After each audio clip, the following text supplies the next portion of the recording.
Para empezar, Miguel Hidalgo no era este señor. Este no es el padre de la patria.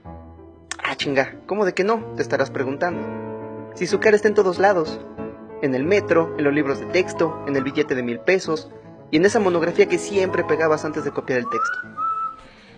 ¡Ah, mierda! Pero este tierno viejecito guadalupano no es don Miguel Gregorio Antonio Ignacio Hidalgo y Costilla y Gálaga Mondarte Villaseñor. Miguel Hidalgo, para los cuates. Tampoco este, ni este, ni este, uy, este menos, ni este. Entonces, ¿por qué nos enseñan en la escuela que Miguel Hidalgo era un viejito calvo, de greña larga, con rasgos europeos y mirada tierna? Todo es culpa de Maximiliano de Habsburgo. Mira, él acababa de usurpar el gobierno de México. Su título oficial era emperador, pero nadie lo reconocía más que los aristócratas que lo pusieron en el poder. Maximiliano necesitaba legitimidad, necesitaba símbolos patrios asociados a su corona, que la gente pudiera mirar y decir, no, pues sí, Maximiliano es el chido. Así que en 1865, para conmemorar los 55 años del inicio de la independencia, mandó a hacer un retrato de Miguel Hidalgo. Se lo encargó un tal Joaquín Ramírez, el pintor oficial de la corona. Esta es la bronca. Miguel Hidalgo nunca fue retratado en vida. Era el siglo XIX, así que la fotografía no existía y los retratos al óleo solo se reservaban para los personajes más importantes: generales, gobernadores, obispos y virreyes. Miguel Hidalgo era un cura de parroquia, peleado con todos los obispos por sus ideas revolucionarias. ¿Quién le iba a andar haciendo un retrato al óleo? No solo eso. Una vez que comenzó la guerra de independencia, el gobierno de la Nueva España prohibió hablar de él o de sus ideas. Durante más de 10 años, si te cachaban hablando de Miguel Hidalgo, podían ejecutarte por traición. Se supone que Ramírez fue a Guanajuato y preguntó, pero habían pasado más de 50 años desde la muerte de Miguel Hidalgo, en una época en la que si llegabas a 40 ya eras considerado viejo. ¿A quién le pudo haber preguntado? Cuentan las malas lenguas que Ramírez le pidió a un amigo suyo que posara para el retrato.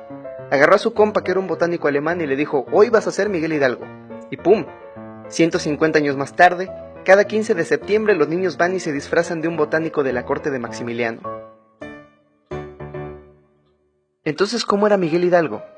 Muchos dicen que es el de esta litografía del italiano Claudio Linetti, que aparece en su libro Trajes civiles, militares y religiosos de México. Aquí se ve bien distinto. No viste como si vendiera chocolate de mesa, sino como el general que era. Lamentablemente este tampoco es Miguel Hidalgo. Se acerca, pero esta litografía es de 1825, 14 años después de que el retratado ya había muerto. El único retrato de Miguel Hidalgo que le hicieron en vida es esta estatuilla que se exhibe en el castillo de Chapultepec. Se le hizo un imaginero de Querétaro después de que los insurgentes ganaron la batalla de las Cruces. En un artículo del diario El Imparcial, publicado en septiembre de 1900, se describe esta estatuilla como el único retrato auténtico de Hidalgo que se conoce.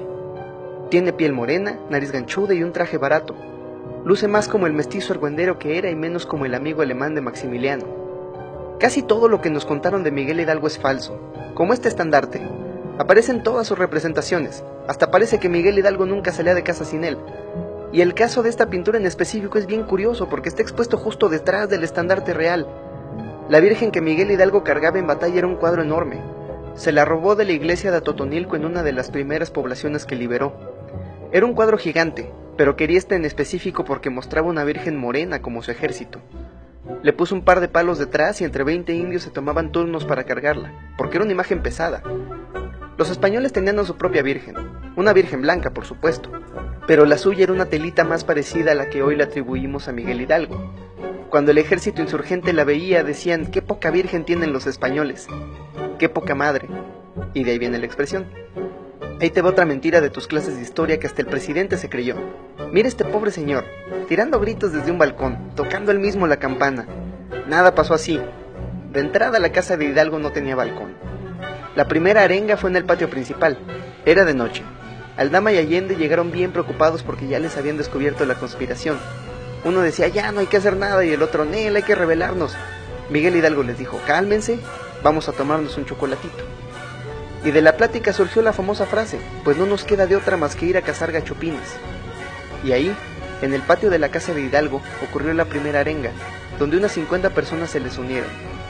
De ahí se fueron a la iglesia de Dolores, donde Hidalgo le pidió a un monaguillo que tocara las campanas para llamar a más gente. Ahí es donde las cosas se ponen confusas, porque Miguel Hidalgo gritó, ¡viva la religión! ¡Viva nuestra Madre Santísima de Guadalupe! ¡Viva Fernando VII! Porque todavía no estaba entre sus planes la independencia. ¡Viva la América! No, la América, y que muera el mal gobierno.